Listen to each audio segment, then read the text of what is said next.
We're going to start off with our third place finisher, Justin Cooper, on the Yamaha, the Monster Energy Yamaha. Justin, take us through the race. You guys all finished 1, 2, 3 tonight. Same in the standings. Talk about how it played out for you out there tonight.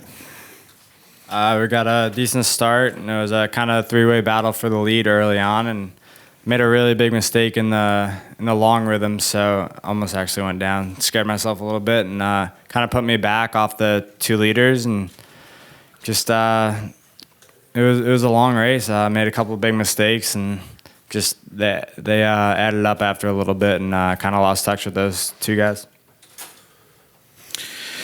Runner-up finisher Chase Sexton on the Geico Honda. Chase, kind of talk us through your race. How did it play out for you, and what proved to be the difference in the end?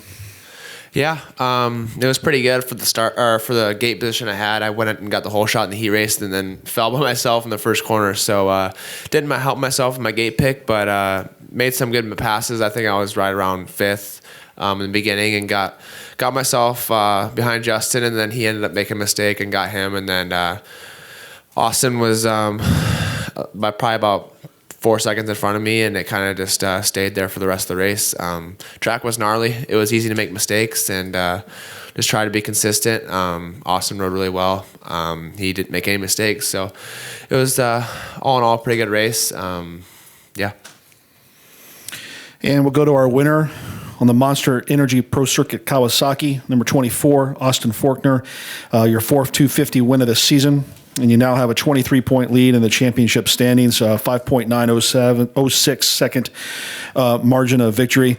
And Austin, you gave us a great burnout after the race as well in front of those fans. Walk us through your victory. What was the difference for you tonight? I mean, it was just the start helped, and it was doing that big rhythm every single lap and not making a mistake on it, because it was easy to mistime it, and then the whoops were also destroyed. So that was just being basically that whole straight right there was really critical that you got that clean. So I feel like that was the difference for me, was just trying to eliminate mistakes. And I think I made some little ones, but I didn't make any big mistakes in the main. So that was what did it. If we have any questions, we got our wireless mic. We'll bring them to you. We'll start off right up here with Godwin. Godwin Kelly, News Journal. For all three of you, just explain how difficult the track was today. I'd say it started out pretty smooth, obviously in the heats, and it just broke it down from there. Every lap, the lines were getting deeper. We were kind of taking the same lines out there. Like there was 3 main lines in each turn. They were just getting dug out each lap. The whoops got really tricky. It was kind of like a go trail, and you kind of had to hop and skip through there. But yeah, just each lap was getting tougher. The faces were going away with the ruts, and just it was almost down to like the foot peg. So you kind of had to watch at the end of the race which ruts you were taking out of the turns.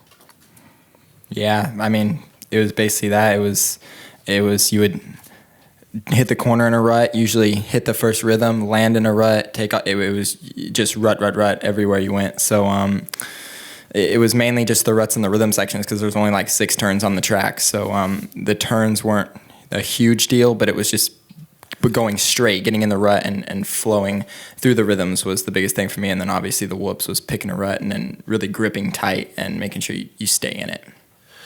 Yeah, like they said, it was super soft. I almost feel like every time I went on the track, it got softer from practice all the way through. It just kept getting dug out. And when I went out for the heat race, it just felt a lot softer than I was riding in practice. And for the main event, it just kept getting deeper and deeper. And they did pretty good job with keeping up on the track, which was good. But the whoops and those rhythm sections were pretty gnarly with the ruts. But there were some big rhythms for how soft it was. But it was, I think, a good track.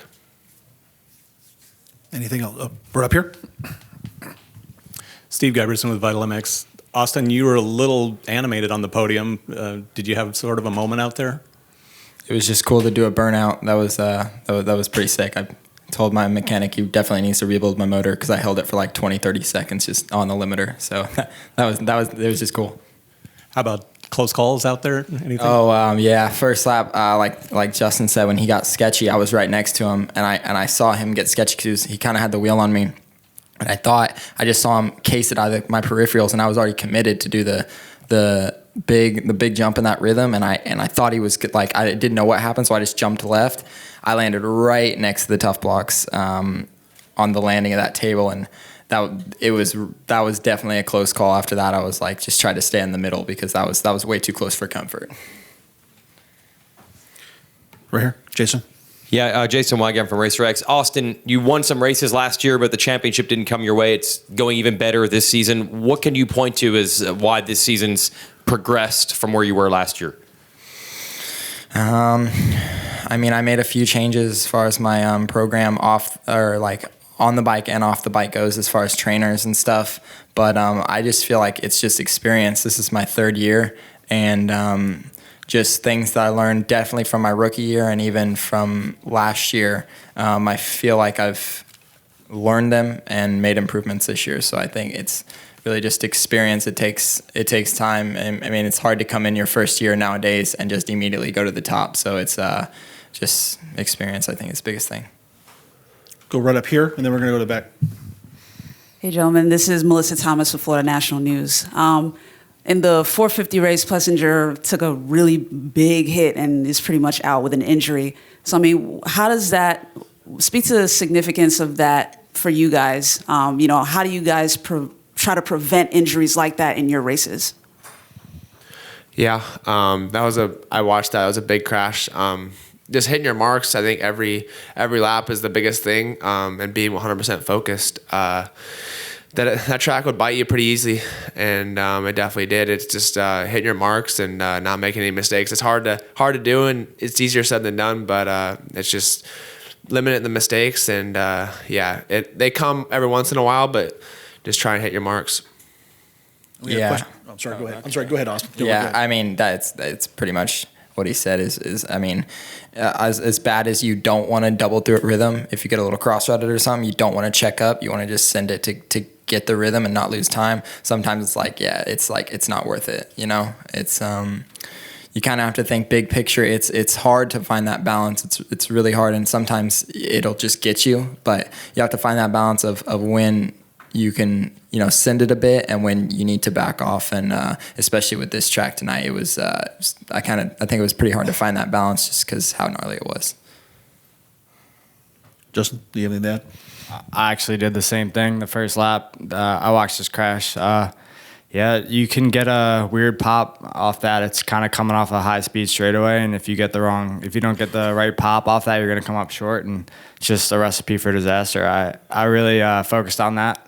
I hit my mark there every lap after that happened the opening lap, and just because that's just too big of a rhythm to screw up like that. So just you just got to keep your focus. You can't slip, and you see how fast things can go wrong out there.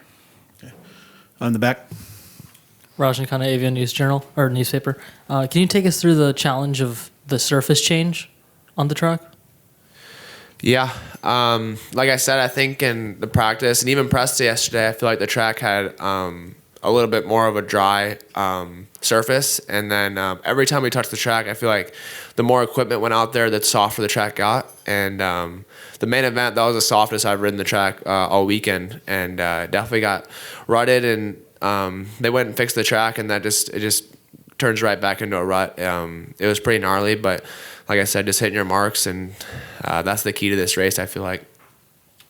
Yeah, one of the biggest things that I noticed about the track was that there's no berms. I rode it on press, and I was like, there's nothing. It's basically just flat. So they kind of built some little 2-3 foot tall, I guess, banks that we could use, but there was no really full-on Supercross berms that there usually is. So that was something that I feel like when they built those banks, we kind of all took the same line in those banks. And that's what was tough with me in the first heat race was that you wanted to take some insides, but there was no line there. So you basically just had to go straight to the bank. And then by the race, those ruts that were in that were pretty tore up. So that was just something that I noticed that is kind of unstandard to most Supercross tracks.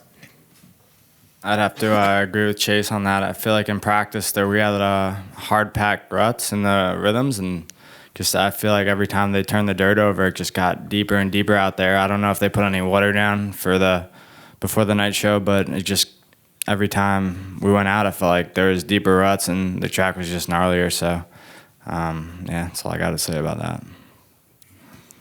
Okay, we'll wrap up our 250. Congratulations, guys. Thanks very much for sharing your thoughts on the race. Congratulations, Austin.